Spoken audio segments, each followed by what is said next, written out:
தந்தி தொலைக்காட்சி நேயர்களுக்கு வணக்கம். நல்லதை சொல்வோம், நல்லதை செய்வோம், நல்லதே நடக்கும். இன்று 14/8/2026 வெள்ளிக்கிழமை. மகம் நட்சத்திரம் காலை 7:14 வரை, பிறகு பூரம். இன்றைக்கு ஆடி பூரம், அற்புதமான நாள். இன்றைக்கு அம்பிகையை வழிபட்டால் இன்பங்கள் இல்லம் தேடி வரும். எனவே ஆலயங்களுக்கு சென்று அங்கு தெற்கு நோக்கி அம்பிகை உங்களுக்கு தரிசனம் செய்தால் நல்ல பலன்கள் கிடைக்கும். பொதுவாகவே ஆடிப்பூரம் என்று சொன்னாலே அம்பிகை வழிபாடு நமக்கு ஆனந்தமான வாழ்க்கையை அமைத்துக் கொடுக்கும் என்பார்கள்.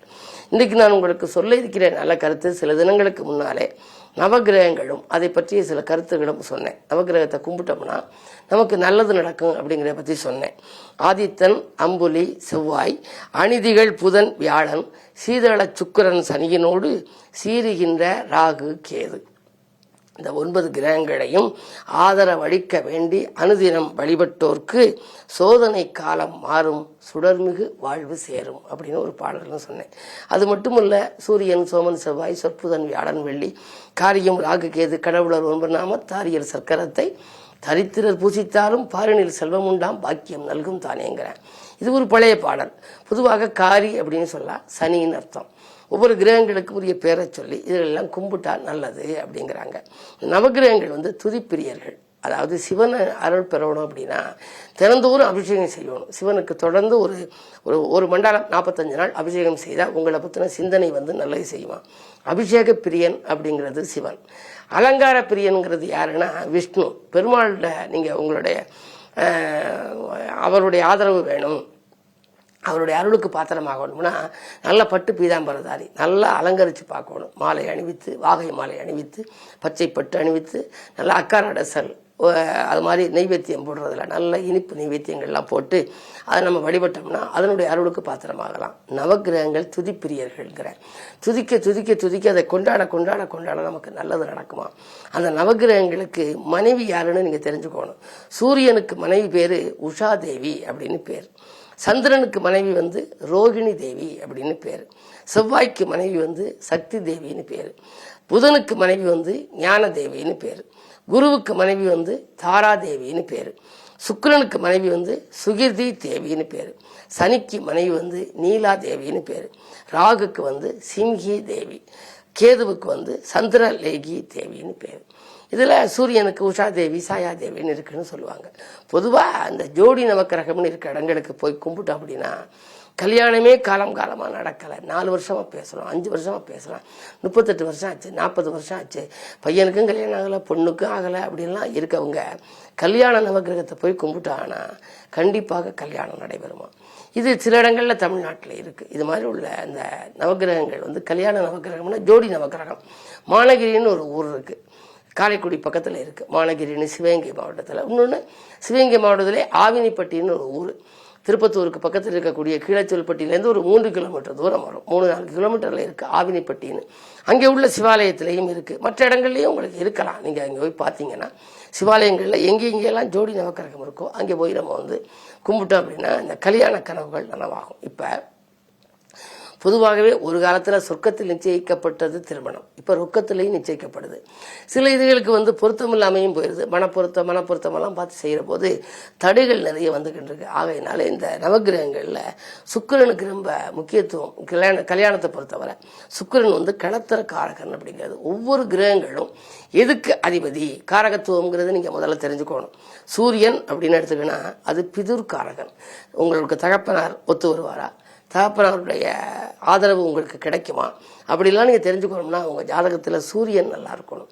சூரியன் ஒரு ஜாதகத்தில் நல்லா இருந்தால் பெற்றோர் வழி ஒத்துழைப்பு, அதிலும் குறிப்பாக தந்தை வழி ஒத்துழைப்பு, தந்தை வழி ஆதரவு, முன்னோர் வழி சொத்துக்கள் முறையாக கிடைக்கிறது, பாகப்பிரிவினர்கள் சுமூகமாக முடிகிறதெல்லாம் நடக்கும். சரி, சூரியன் நல்லா இல்லை, சூரியன் நீச்சமாகிருச்சு, பகை கிரகமான சனியோடு இருக்குது, ராகுவோடு இருக்குது அப்படின்னா அதில் எல்லாம் பிரச்சனைகள் வரும். அப்போ என்ன செய்யணும் அப்படின்னா சூரியனுக்குரிய ஸ்தலம் சூரியனார் கோயில் இருக்கு இல்லையா, கும்பகோணம் பக்கம், அது நவகிரக அனுகிரக ஸ்தலம்ங்கிற 9 கிரகங்களும் சுற்றி இருக்கும். எழுத்தாப்புறம் குரு பார்க்கும். குரு பார்க்க கோடி நன்மைங்கிறதுனால அது மாதிரி சூரியனார் கோயில் போகலாம். உள்ளூரில் இருக்க சூரியனை கும்பிடலாம். அல்லது தினந்தோறுமே காலையில் எழுந்திரிச்ச உடனே பவனி வரக்கூடிய வானத்தில் இருக்கக்கூடிய அந்த கதிரவனை வணங்கலாம். கண்கட்ட பிறகு சூரிய நமஸ்காரமான ஒரு பழமொழி. எதுக்கு சொன்னாங்க தெரியுமா? கண்ணொளி சிறப்பாக இருக்கிறதுக்கு சூரியனை கும்பிடணுமா. அதிகாலையில் அந்த சூரியன் உதிக்கிற போது கொஞ்ச நேரம் அந்த சூரியனை பார்த்து சூர்யா போற்றி சுந்தரா போற்றி அப்படின்னு சொல்லி அதுக்கு ஒரு பாடல் இருக்குது. அதை உங்களுக்கு பிரிதொரு முறை உங்களுக்கு சொல்கிறேன். இது மாதிரி பாடல் படித்து அதை நம்ம கும்பிடலாம். சூரிய குளியல் கூட ஆங்கிலேயர்கள் எல்லாம் வந்து கடற்கரையில் சாய்ந்த நேரம் மாலை நேரத்தில் படுத்திருந்து குளிப்பாங்க. சூரிய குளியல் சன்பாத் அப்படிம்பாங்க. சன்பாத் மண்பாத் அப்படின்லாம் இப்போ நிறைய வந்துருச்சு. மண்பாத்துனா மண்ணை உடம்புல பூசிக்கிறது வாழையெல்லாம் வச்சு. அது மாதிரி சன்பாத்துனா சூரிய ஒளி நம்ம உடம்புல பட்டுச்சு அப்படின்னா அந்த விட்டமின் டியோ நம்ம அதில் வருதுங்கிறாங்க. அது மாதிரி அதில் ஒரு நல்ல வகையான ஒரு சத்து அந்த கதிர்வீச்சு மூலமாக நம்முடைய உடம்புல சேருமா. ஆகையினால இப்படியெல்லாம் நவகிரகங்கள் இருக்கின்றன. நவகிரகத்துக்குள்ள காரகத்துவத்தை தெரிஞ்சுக்கணும். இப்போ உங்களுக்கு தகப்பனார் வழியில் ஆதாயம் கிடைக்கணும்னா சூரியனை நீங்கள் கும்பிடணும். சூரியன் எப்படி ஜாதகத்தில் இருக்கு, எந்த காலத்தில் உங்களுக்கு அவரால் அனுகூலங்கள் கிடைக்கும்னு பார்க்கணும். அதே மாதிரி சந்திரன் உங்கள் ஜாதகத்தில் நல்லா இருந்தால் தான் மாதா காரகங்கிறது சந்திரன் தாய்வழி ஆதரவு கிடைக்கும். அது மட்டுமல்ல மனோகாரகன்னு பேர். மனது செம்மைப்படணும்னா சந்திரன் நல்லா இருக்கணும். சில பேருக்கு பாருங்க தெளிந்த மனது இருக்காது. தெளிந்த மனதுடன் செயல்படும் நேரம்னு நான் தினத்தந்தியில் குறிப்பிடுறது வழக்கம். மனமது செம்மையானால் மந்திரம் விற்க வேண்டாம். சிந்தனை பல மாதிரியா இருக்கக்கூடாது. அதுக்கு காரணம் அந்த சந்திரன் சரியா இருக்காம நீச்சமாகியோ அல்லது வந்து பல பகை கிரகத்தோடு இருந்தாலோ மனம் சரியில்லாம இருக்கும். அந்த மனோகாரகன் சந்திரன். அதை செம்மைப்படுத்துறதுக்கு என்ன பண்றது? சந்திரனுக்குள்ள ஊர் எது, எங்கே போனாலும் அதை நம்ம வழிபட்டால் நமக்கு நல்லா இருக்கும் அப்படிங்கிறதெல்லாம் தெரிஞ்சுக்கணும். பௌர்ணமி வழிபாடு வச்சுக்கலாமா, நிலவு நிறைந்த நாள், நிலவு மறைந்த நாளில் எதை கும்பிடுறது அப்படிங்கிறதெல்லாம் தெரிஞ்சுக்கணும். இவற்றை பற்றி எல்லாம் உங்களுக்கு சந்தி தொலைக்காட்சியிலே படிப்படியாக சொல்வேன் என்று சொல்லி இனி இன்றைக்கு ஆடிப்பூரம் என்பதனாலே பூரத்தன்றைக்கு வாழ்க்கையிலே புகழ் கீர்த்தி கிடைக்க நீங்கள் அருகில் இருக்கும் ஆலயம் சென்று அம்பிகையை நீங்கள் வழிபட்டு வாருங்கள். இன்பங்கள் இல்லம் தேடி வரும் என்ற கருத்தை தெரிவித்து இன்றைய ராசி பலன்களை இப்பொழுது உங்களுக்கு வழங்கப் போகின்றேன்.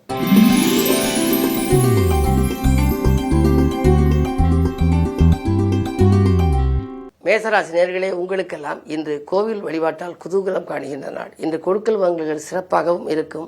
அதே நேரத்தில் அதிகாலையிலேயே உங்களுக்கு நல்ல தகவலும் கிடைக்கப் போகின்றது. ராசிக்கு 12 சனி வக்ர இயக்கத்தில் இருப்பதனாலே சுபவிரயங்கள் ஏற்படும். எனவே இல்லத்திற்கு தேவையான அத்தியாவசிய பொருள் ஆடம்பர பொருட்களை வாங்குவதில் கவனம் செலுத்தலாம். பயணங்கள் உங்களுக்கு பலன் தருவதாக இருக்கும். ஒரு சிலருக்கு நீண்ட தூர பயணங்கள் கூட நன்மை தரும் விதத்தில் இன்று அமையப் போகிறது. இந்த நாள் நல்ல நாள்.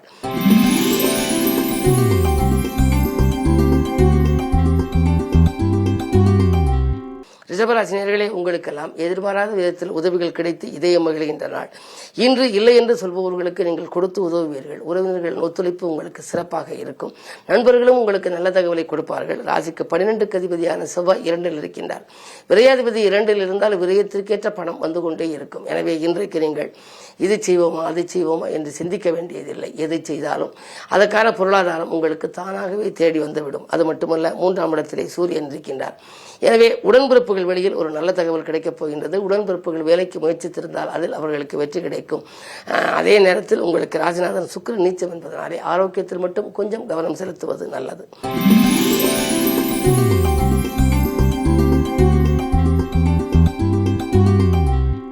மிதுனராசினியர்களே, உங்களுக்கு ராசியிலேயே செவ்வாய் லாபாதிபதி. லாபம் சிறப்பாக கிடைக்கும். சொத்து விற்பனையால் உங்களுக்கு லாபங்கள் உண்டு. சொந்தங்களாலும் உங்களுக்கு நன்மை கிடைக்கும். உத்தியோகத்தில் மேலதிகாரிகள் உங்களுக்கு இணக்கமாக நடந்து கொள்வார்கள். வேண்டிய சலுகைகளை உங்களுக்கு கொடுப்பார்கள். இலாகா மாற்றங்களோ அல்லது ஊர் மாற்றங்களையோ நீங்கள் விரும்பினால் அது கூட உங்களுக்கு நடைபெறலாம். அது மட்டுமல்ல 2இல் சூரியன் இருப்பதனாலே அரசு வேலைக்கு விண்ணப்பித்தவர்களுக்கு அது கைகூடும். நேர்முக தேர்விலும் உங்களுக்கு வெற்றி கிடைக்கலாம். வீட்டு தேவைகள் உங்களுக்கு உடனுக்குடன் பூர்த்தியாகும். குடும்பத்தில் உள்ளவர்களின் குறைகளை தீர்க்க முன்வருவீர்கள். இந்த நாள் நல்ல நாள்.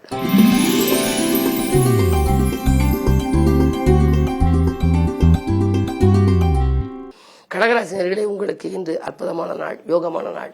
ராசியிலேயே குரு உச்சம் பெற்று புதன் சூரியனோடு இணைந்திருக்கிறார். புத ஆதித்ய யோகம். எனவே இன்றைக்கு கல்விக்காகவோ கலைக்காகவோ எடுத்த முயற்சி கைகூடும். பிரபலஸ்தர்கள் சந்திப்பால் பெருமை அடைவீர்கள். ஆடம்பர பொருட்களை வாங்குவதிலே ஆர்வம் காட்டுவீர்கள். அமைதியான வாழ்க்கை அமைய என்னென்ன வழிகளெல்லாம் நீங்கள் தேர்ந்தெடுத்தீர்களோ அந்த வழிகளெல்லாம் உங்களுக்கு இன்று கை கொடுக்கும். அது மட்டுமல்ல, பிள்ளைகளின் கல்யாண கனவுகளை நனவாக்குவீர்கள். படித்து முடித்த பிள்ளைகளுக்கு வேலை கிடைக்கவில்லையே என்று வேலைக்காக ஏற்பாடு செய்தால் அதுவும் கூட கைகூடலாம். இந்த நாள் உங்கள் எண்ணங்களை பூர்த்தி செய்யும் இனிய நாள்.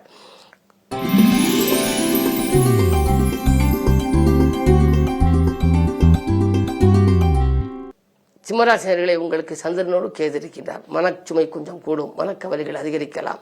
கேது பலத்தோடு சந்திரன் இருப்பதனாலே, கேது சந்திரன் சேர்க்கை இருப்பதனாலே, மனதுகாரகன் சந்திரனோடு ஆன்மீக நாட்டம் அதிகரிக்கும். அந்த கேது இருப்பதனாலே இன்று நீங்கள் ஆலய வழிபாட்டை முறையாக மேற்கொள்ளுங்கள். குறிப்பாக இன்று ஆடிப்பூரம் அம்பிகையை வழிபடுவது நல்லது. அது மட்டுமல்ல, அதிகாலையிலிருந்து நீங்கள் விரதமிருந்து வழிபாடுகளை மேற்கொள்வதன் மூலம் நல்ல வாழ்க்கை வரும். பொதுவாக கசந்த காலங்களை எல்லாம் வசந்த காலங்களாக மாற்றுவது கடவுள் வழிபாடு. அந்த அடிப்படையில் இன்று நீங்கள் வழிபாடு மேற்கொள்வது மட்டுமல்ல, இன்று விரயங்கள் கொஞ்சம் அதிகரிக்கலாம். எதையும் நீங்கள் திட்டமிட்டு செய்ய இயலாது. திறமை மிக்கவர்கள் உங்கள் அருகில் இருந்தாலும் கூட அதை உபயோகப்படுத்திக் கொள்ள இயலாது. பயணங்கள் உங்களுக்கு பலன் தரும். திடீரென நீங்கள் வரும் பயணங்களால் மனக்கலக்கம் கூட உங்களுக்கு ஏற்படலாம். வரவை காட்டிலும் செலவு கூடும் இந்த நாள். யோசித்து செலவழிக்க வேண்டிய நாள் என்பதை நினைவில் கொள்ளுங்கள்.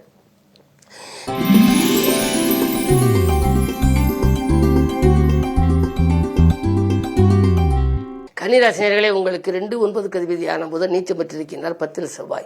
எனவே தைரியமும் தன்னம்பிக்கையும் அதிகரிக்கும். வியாபார போட்டிகளை சமாளிப்பீர்கள்.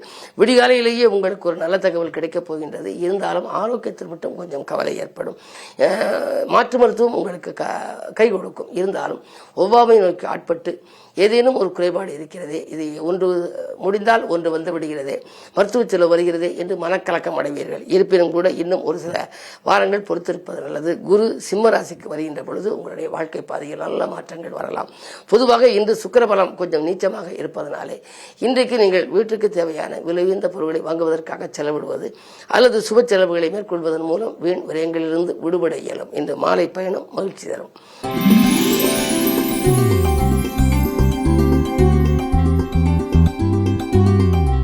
துலாம் ராசி நேயர்களே, உங்களுக்கெல்லாம் இன்று முன்னேற்ற பாதையில் அடியெடுத்து வைக்கின்ற நாள். எடுத்த முயற்சிகளில் வெற்றி கிடைக்கும். இல்லத்தில் உள்ளவர்களின் எண்ணங்களை எல்லாம் பூர்த்தி செய்வீர்கள். 10 குரு இருப்பதனாலே புதிய பதவி உங்களுக்கு கிடைக்கப் போகிறது. பொது வாழ்வில் இருப்பவர்களாக இருந்தால் புதிய பொறுப்புகள் கிடைக்கும். அதே நேரம் அதிகார பதவியில் உள்ளவர்களுக்கு பொறுப்புகள் மாற்றப்படலாம். உத்தியோகத்தில் இருப்பவர்களுக்கு மேலதிகாரிகள் உங்களுக்கு வேண்டிய சலுகைகளை கொடுப்பார்கள். வீடு கட்ட வேண்டும், வாகனம் வாங்க வேண்டும் என்றெல்லாம் ஏதேனும் சலுகை கேட்டு விண்ணப்பித்திருந்தால் அந்த விண்ணப்பங்கள் இன்று நிறைவேறும். சூரிய பலம் நன்றாக இருப்பதனாலே இன்று அரசு வேலைக்கு முயற்சித்தவர்களுக்கு அது கைகூடலாம். அது மட்டுமல்ல, ஒரு சிலர் இழந்த வேலையை கூட மீண்டும் பெரும் வாய்ப்பு உண்டு. இந்த நாள் நல்ல நாள்.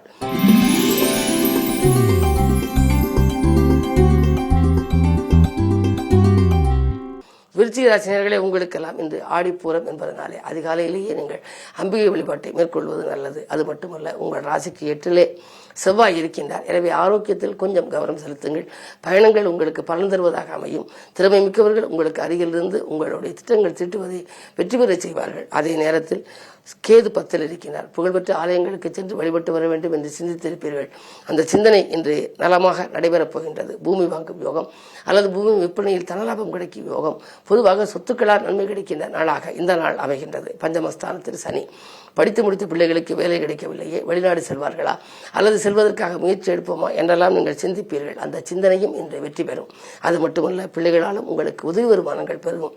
11ஆம் இடத்திலே சுக்கிரன் இருக்கின்றார். 7 அதிபதி 11 இருப்பதனாலே வாழ்க்கை துணை படித்து முடித்து வேலையில் அமர்ந்தால் இப்பொழுது அவர்களுக்கு வேலை கிடைத்து அதன் மூலமும் வருமானம் வரலாம். குடும்பத்தில் ஒருவருக்கு மேற்பட்டவர்கள் சம்பாதிக்கும் வாய்ப்புக்கு அடிகோலுகின்ற நாளாக இந்த நாள் அமைகின்றது. இந்த நாள் ஒரு இனிய நாள், யோகமான நாள்.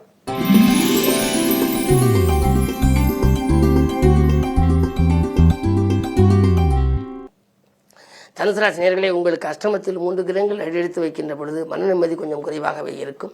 வரவை காட்டிலும் செலவு கூடும். எதிரிகளின் தொல்லை கொஞ்சம் அதிகரிக்கலாம். எதையும் திட்டமிட்டு செய்ய இயலாது. வாங்கல் கொடுக்கல்களில் நீங்கள் கொஞ்சம் கவனமாக இருக்க வேண்டும். ஏமாற்றங்களை கூட சந்திக்க நேரிடும். குருபார்வை 2 இருப்பதனாலே காரியங்கள் கடைசி நேரத்தில் கைகூடிவிடும் என்று சொன்னாலும் கூட உத்தியோகத்தில் இருப்பவர்கள் எல்லாம் மேலதிகாரிகளின் வெறுப்புக்கு ஆளாக நேரிடும். அதே நேரத்தில் உங்கள் கருத்துக்களுக்கு மேலதிகாரிகள் செவிசாய்க்க மறுப்பார். இருப்பினும் கூட உங்களுக்கு தன்னம்பிக்கையும் தைரியமும் அதிகம். செவ்வாய் பார்வை இருப்பதனாலே காரியங்கள் கடைசி நேரத்தில் கைகூடிவிடும். இருப்பினும் நீங்கள் அம்பிகை வழிபாட்டை மேற்கொள்ளுங்கள். பொதுவாகவே உங்கள் ராசியை பொறுத்தவரை ராசிநாதன் குரு. தெய்வ வழிபாட்டின் மூலம் திருப்தி காண வேண்டிய ராசிகளில் ஒன்று இந்த ராசி. அந்த அடிப்படையில் நீங்கள் இன்றைக்கு ஆடிப்பூரம் என்பதனாலும் வெள்ளிக்கிழமை என்பதனாலும் தெற்கு நோக்கி அம்பிகையை வழிபட்டால் தேனான வாழ்க்கை உங்களுக்கு அமையும்.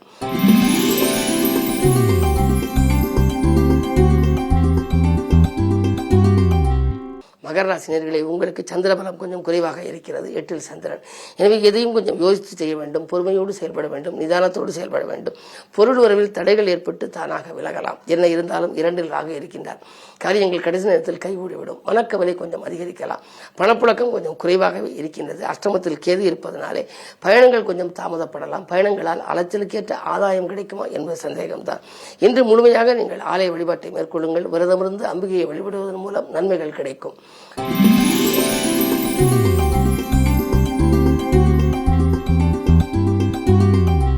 கும்பராசினியர்களே, உங்களுக்கெல்லாம் இன்று அற்புதமான நாள். கொடுக்கல் வாங்கல்கள் திருப்தியாக இருக்கும் நாள். உடல்நலம் சீராகி உற்சாகப்படுத்தும். கரைந்த சேமிப்புகளை ஈடுகட்டுவீர்கள். உத்தியோகத்தில் வேலை மாற்றம் பற்றி சிந்தித்திருப்பீர்கள். அந்த எண்ணங்கள் இன்று ஈடேறப் போகின்றது. பணி நீக்கம் செய்யப்பட்டிருந்தால் மீண்டும் பணியில் சேரும் வாய்ப்பு உண்டு. பஞ்சமஸ்தானத்தில் செவ்வாய் இருப்பதனாலே உங்களுடைய உடன்பிறப்புகளுக்கு திருமணம் நடைபெறுவதோ அல்லது அவர்கள் தொழில் தொடங்கினால் அதற்கான முயற்சி எடுப்பதற்கு நீங்கள் முன்னின்று நடத்தி வைப்பீர்கள். உங்களுக்கு இன்று மகிழ்ச்சியான தகவல் நிறைய கிடைக்கப் போகின்றது. 7ஆம் இடத்தில் கேது இருப்பதால் வாழ்க்கை துணையோடு கொஞ்சம் அனுசரித்துக் கொள்வது நல்லது.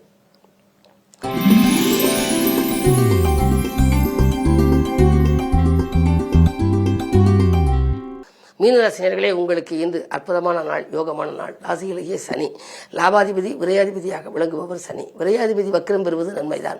ஆனால் லாபாதிபதி வக்கிரம் பெறலாமா என்றால் நீங்கள் அதை பற்றி சிந்திக்க வேண்டாம். குரு உங்கள் ராசியை பார்க்கின்றார். எனவே பொருள் உறவு திருப்திகரமாக இருக்கிறது. எதை எந்த நேரம் செய்ய நினைத்தாலும் செய்ய இயலும். தேவைக்கேற்ற பணம் தேடி வந்து கொண்டே இருக்கும். அது மட்டுமல்ல, பலன்களும் உங்கள் வாயில் தேடி வரப்போகின்றது. குழந்தைகளின் கல்யாண கனவுகளை நனவாக்குவீர்கள். கடமையை செவ்வனை செய்து முடித்து வெற்றி காண்பீர்கள். உத்தியோகத்தில் உங்களுக்கு மேலதிகாரிகளின் பாராட்டும் புகழும் கூடும். நினைத்த காரியத்தை நினைத்தபடி செய்து கொடுப்பீர்கள். திறமைக்குரிய அங்கீகாரமும் உங்களுக்கு கிடைக்கப் போகின்றது. இன்று இனிய நாள், யோகமான நாள். மேலும் விவரங்கள் அறிய தினத்தந்தி படியுங்கள்.